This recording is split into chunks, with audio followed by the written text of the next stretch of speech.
এই যেমন ধরুন রান্না করা, বাসন মাজা, কাপড় কাচা, সবকিছু। আর আপনার মেয়ে কষা মাংস আর ভেটকি মাছের পাতুটা যা রান্না করে না, ওহ দারুণ।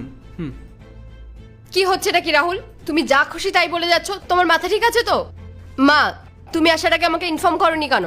আরে এতে বলার কি আছে? তোর বোন আর তোর ভাই বলছিল তোর সাথে দেখা করতে চাই, আর আমি ভাবতে পারিনি যে এসে আমাকে এইসব দেখতে হবে। এরপর কি হলো সেইটা দেখার আগে এই দুইটা ছবির ভিতর থেকে যে কোনো একটা ছবিকে ভালোবাসে থাকলে ভিডিওতে লাইক করে চ্যানেলটি সাবস্ক্রাইব করে দাও। আর যদি না করো তাহলে আমি বুঝবো তোমরা ছবি দুইটাকে ভালোবাসো না। আর কমেন্টে লিখে দাও আমিন। আর তুই জামাইকে দিয়ে এইসব কাজ করাচ্ছিস? তোর লজ্জা করে না রে মেঘা? ছি ছি ছি। মা, তোমরা বিশ্বাস করো, আমি ঘরের সব কাজ করি, আমি সব দিক সামলাই। রাহুলের মাথা খারাপ হয়ে গেছে তাই সব ভুলভাল বকছে। চুপ কর তুই, আর একটাও বাজে কথা বলবি না। আমি কিন্তু সব নিজের চোখেই দেখেছি।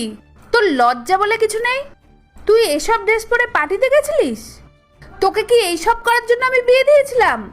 নিজে ঘুরে ঘুরে বেড়াস আর জামাইকে দিয়ে বাড়ির সব কাজ করাস।